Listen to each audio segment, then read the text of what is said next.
Hello, everybody. This is JT Productions, and welcome back to another 2023 preview and prediction video. Today, I'll be doing the Houston Cougars.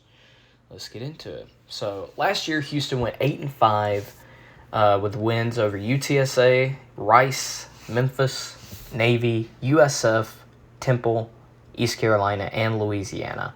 Only losses were to Texas Tech in overtime, Kansas, Tulane in overtime, SMU in a 77-63 loss, and Tulsa by 7.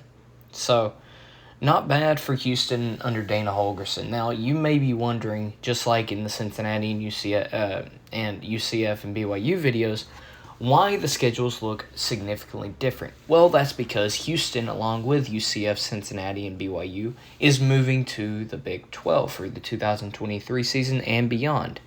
So, we'll see how they do. Let's go ahead and see what Dana Holgorsen's roster looks like going into the Big 12 for this season. Well, they bring in Donovan Smith, who had some playing time at Texas Tech, and is now a Houston Cougar. You also have Tony Mathis coming in at running back, coming in from West Virginia. Good pickup for them. At wide receiver, your starting three looks like it's going to be Samuel Brown, Matthew Golden, and Joseph Manjack. Your tight end looks like it's going to be Matt Barnes, or Byron. I don't know how to say that. You return a lot on the offensive line, which is good, especially now coming to the Big 12. So, besides that, let's look at the defense. You return a lot on your defensive side as well. The only difference is you have 3 transfers in the secondary. Adari Halsey coming in from New Mexico at safety. You have Isaiah Hamilton coming in at corner from Texas Southern. And finally at nickel, Latrell McCutcheons coming in from USC. So, quality additions across the board. Let's see what they're going to do in the season. Well, week 1, they play UTSA at home in a game last year, which went to overtime. Now, UTSA still has Frank Harris, so that could be an issue for Houston. However, I think that Dana Holgorsen is going to be able to get his guys up for this game, and I think they're able to win it. I do think it's going to be close, though, but I'm going to give it to Houston. Then they go on the road to Rice. Now, Rice has JT Daniels, but I think that's about it. I think Houston wins this game pretty easily. Then you start conference play against TCU. TCU went to the national championship last year. They returned their quarterback that they started in week 1 before he got hurt, in Chandler Morris. I think Sonny Dykes and this team is going to be able to beat Houston. So you're 2-1 before you play Sam Houston. I think you can beat the Bearcats. And you become 3-1 before going on the road to Texas Tech. Now, Texas Tech, you played them last year and lost in overtime. I think a similar situation is going to happen here. I think you lose to Texas Tech going into your bye week to go to 3-2. Coming out of your bye week, you play West Virginia at home.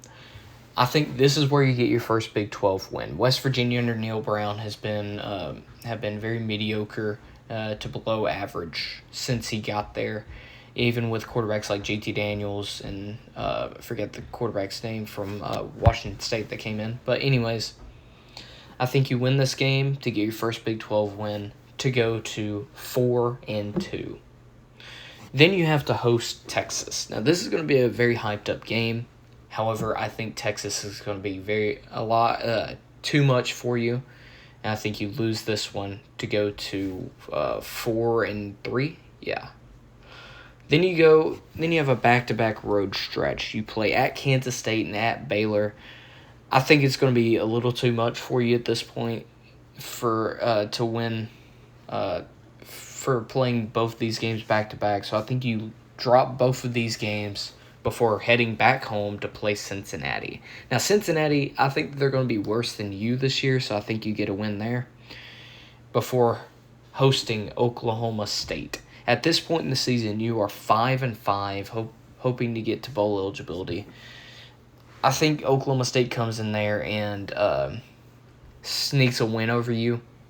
Oklahoma State under Mike Gundy has been a very well-coached team. Their roster has sort of gutted, so we'll see how I think they're going to be this year, but I do think that they beat you, and you go to 5-6 before going on the road to the bounce house to play UCF.